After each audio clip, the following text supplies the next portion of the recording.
I worked myself to death in my past life, but reborn as a noble. This time, I'm the one pulling the strings, not the one being crushed. Leah is furious, questioning if Caesar realizes that betraying the Duke is an act of treason.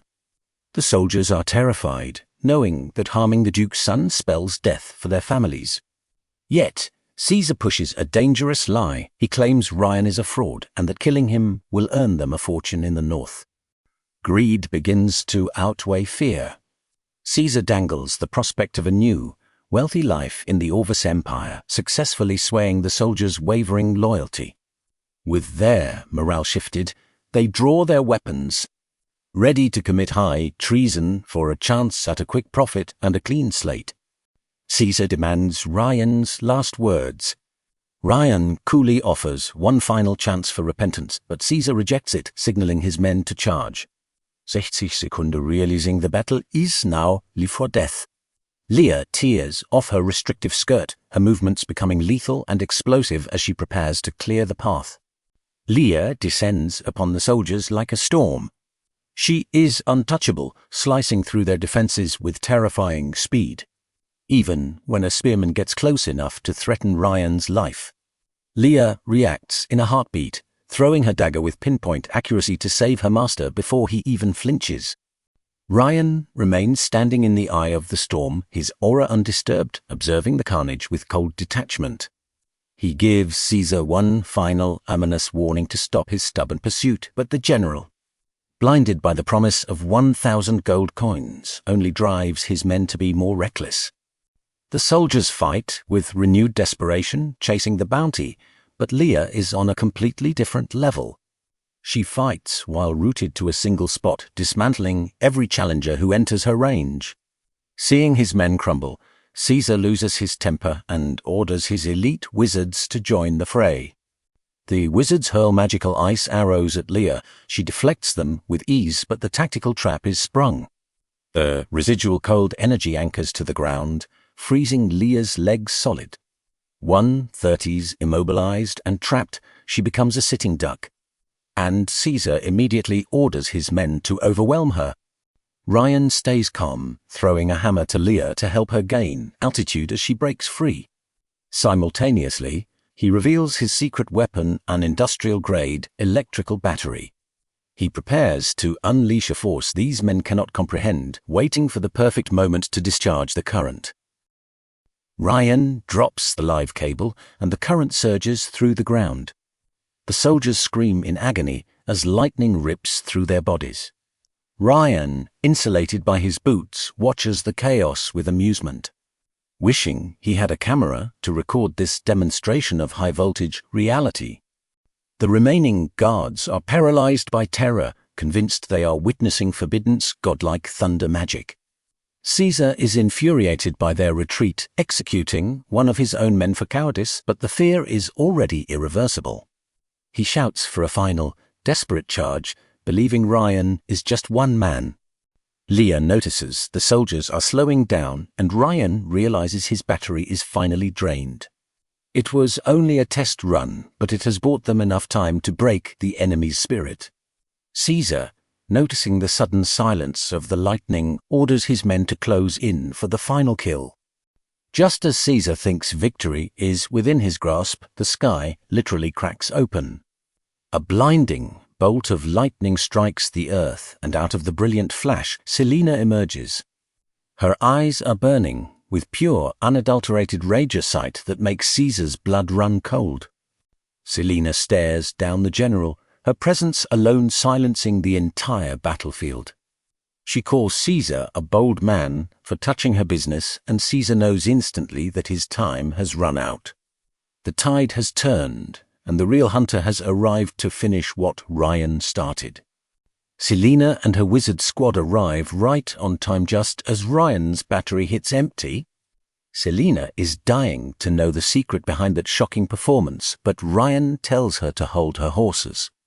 First, they have some trash to take out, and by trash he means the general and his corrupt merry men. The mages blast the rebels with lightning, turning the battlefield into a high-voltage comedy show. 40 Sekunden Caesar, refusing to accept he's been outplayed, lunges at Ryan with a wild, desperate slash. But Leah, ever the efficient maid, catches his blade with a bored expression, sending him flying with a single, brutal kick. The duel is intense. Caesar swings his blade with manic fury, but Ryan remains effortlessly cool. Just as Caesar overcommits, Leah, our ever-efficient maid, snaps into action, catching his blade like a common toy and delivering a kick that sends him flying across the fort. Caesar goes airborne, crashing into the walls with all the grace of a sack of potatoes. It's a messy end to his grand rebellion. He finally stirs from his dazed state, only to find himself unceremoniously tied to a pole, effectively becoming the city's newest, most miserable lawn ornament. Ryan met about the Sekunde just amused. He tosses a stack of incriminating documents at Caesar's feet, helpfully pointing out that his career in corruption is officially over. Caesar looks shocked, like he didn't realize his secret side hustle was about as subtle as a neon sign. Ryan reveals that the incriminating papers were just a side quest. His real goal was gathering tax data to rebuild the city, leaving a confused Caesar to wonder if Ryan is a visionary genius or just a high-functioning nutcase. Then Ryan drops the hammer. Dead nobles are just corpses, and corpses don't pay taxes. Ryan gives Caesar a choice: play nice or join the local cemetery's permanent residency program. Watching the light drain from the general's eyes, Ryan turns his back on the mess, focusing on the real headache: the city walls that are currently about as sturdy as wet cardboard. Ryan pulls up a map, mentally planning his next move. The elves are a diplomatic puzzle, his sister is a non-issue, and Soren is the only northern problem left. Leah pops in with a smile, announcing they've recovered 350,000 gold coins, enough to make even the grumpiest guard break into a happy dance. Selena is still pestering Ryan about his thunder magic. She's acting like a curious student while Ryan tries to explain the basic principles of electricity. Just as he's about to lecture her on the dangers of reckless battery handling, the mood shifts faster than a lightning bolt. They are deep in their technical chat when suddenly the mood takes a nosedive. The laughter stops as everyone realizes that something or someone has completely disrupted the local peace. It's the calm before the storm, and the storm is arriving onto frantic feet. Malcolm comes sprinting over, looking like he's seen a ghost. He spills the beans. Eldritch has officially gone rogue and seized the city. It's a total disaster. But Ryan? He just chuckles. To him, this isn't a crisis. It's the moment Eldritch finally walks straight into his trap. Selena is stunned, but Ryan explains that the moment Eldritch rebelled, he surrendered his last shred of protection. The rebellion is exactly what Ryan needed to clear the board once and for all. The stage is set. It's time to head back and settle the score once and for all. Ryan returns to the city gates with his troops, and the air is thick with tension. Eldritch is waiting there like he owns the place, ready to launch into his pathetic life story about how the Duke treated him like trash. Ryan just stares, completely unimpressed. He's not here to listen to a villain's midlife crisis. He's here to take back what's his. Eldritch starts his monologue, whining about how he built this empire from scratch only to be dumped in Iceland like a bag of rotten vegetables. He's claiming he's not rebelling, but simply reclaiming his worth. Ryan honestly looks like he's trying to stay awake while listening to these boring, repetitive excuses. Ryan cuts through the noise and gives them a clear final ultimatum: surrender in threes or prepare for a funeral. The nobles are stunned for a split second, but then their arrogance takes over. They genuinely think they're the smartest people in the room, completely missing the fact that their doom is already in motion. The entire group of nobles breaks into uncontrollable, hysterical laughter. They think Ryan is a total amateur who has no idea how to conduct a siege. Eldritch mocks him, calling him a spineless coward, unaware that his own laughter is the soundtrack to his final days as the city's self-appointed ruler. Eldritch decides to spice things up by challenging Ryan to a bet. If Ryan fails to breach those walls in 3 days, he hands over the entire city. Ryan doesn't even blink. He just watches them with a smirk, thinking about how they are literally gift-trapping their own destruction. It's almost too easy. Selena and Leah are whispering, urging Ryan to wait for the Duke's main army to arrive. But Ryan isn't interested in the standard, slow-motion way of doing things. He's going to dismantle this city using the one thing his enemies don't have, the cold. Hard logic of modern engineering and physics. The bet is sealed. Ryan wears that specific, terrifying smile that tells you he's already mapped out every single detail of their ruin. The nobles are cheering and celebrating their victory while the audience just sits back, waiting for the moment they realize they've been completely played by a genius. Ryan and his team return to their temporary base to finalize the strategy. Leah and Selena are looking for a sword and shield plan, but Ryan is busy talking about logs, hay, and thermal dynamics. He's ignoring every single traditional handbook on warfare to write his own, far more explosive version. Ryan starts organizing the logistics, piles of firewood, hay balls, and freezing the nearby lake. His own soldiers are looking at him like he's lost his mind, but Ryan just brushes it off. He's setting the stage for the most spectacular structural collapse the Empire has ever seen. Selena is honestly worried, hovering around and asking if this bonfire strategy is actually going to work. Ryan just gives her a knowing wink, telling her to trust the process. He knows that in a world obsessed with swords and magic, physics is the most devastating weapon of all. The charge begins.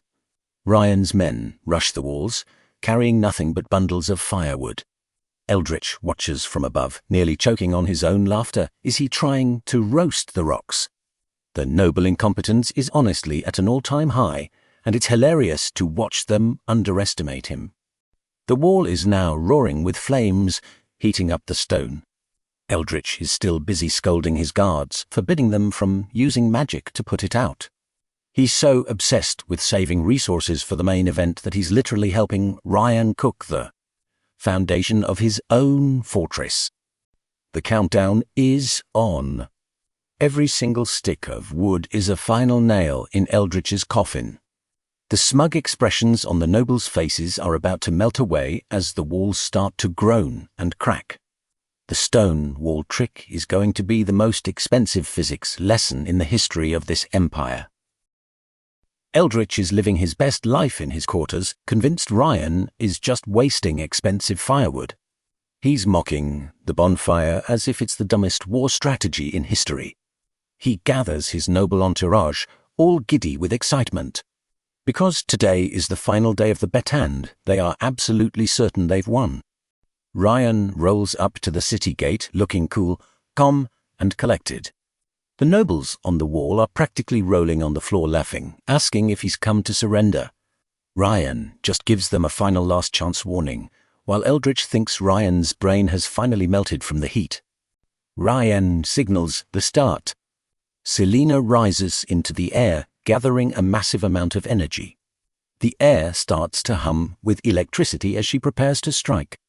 Eldritch and his men are still laughing, unaware that their impenetrable stone walls are about to be introduced to the concept of thermal shock. Selena begins her grand performance, channeling lightning and weather magic with intense focus. The mages on the wall scramble to set up a barrier, terrified of what's coming. They're so focused on defending against a magical strike that they're completely blind to the real danger approaching from below. As Selena continues her sustained strike on the wall, the tension is palpable. The nobles are screaming for their mages to hold the line, thinking it's a standard battle of power. They're so busy watching the sky that they don't notice the ground troops quietly moving into their final, fatal positions. Ryan bellows the order, charge. His men surge forward, dousing everything with ice-cold water. The reaction is an immediate, violent shriek of materials as the surge of power ends. A drained Selena starts to fall, and Ryan is right there to catch her, offering a sincere thanks for her service. Meanwhile, The defenders are groaning in confusion, realizing their defense is falling apart. Eldritch's face goes from smug to pale in a heartbeat as he realizes his fortress is now a pile of gravel. Eldritch's face goes from smug to pale in a heartbeat as he realizes his fortress is now a pile of gravel. Boom! The wall collapses entirely and Ryan's men storm through the rubble. The science of expansion and contraction is a much harsher teacher than any rival general, and Eldritch is finally getting a front-row seat to the lesson. His impenetrable stronghold has disintegrated into dust. Eldritch tries to run, but his panicked noble friends surround him not to protect him, but to keep him from fleeing so they don't get caught alone. The rebellion ends with a pathetic, shattered pile of burnt stones. It's the ultimate lesson in why you shouldn't mess with an engineer.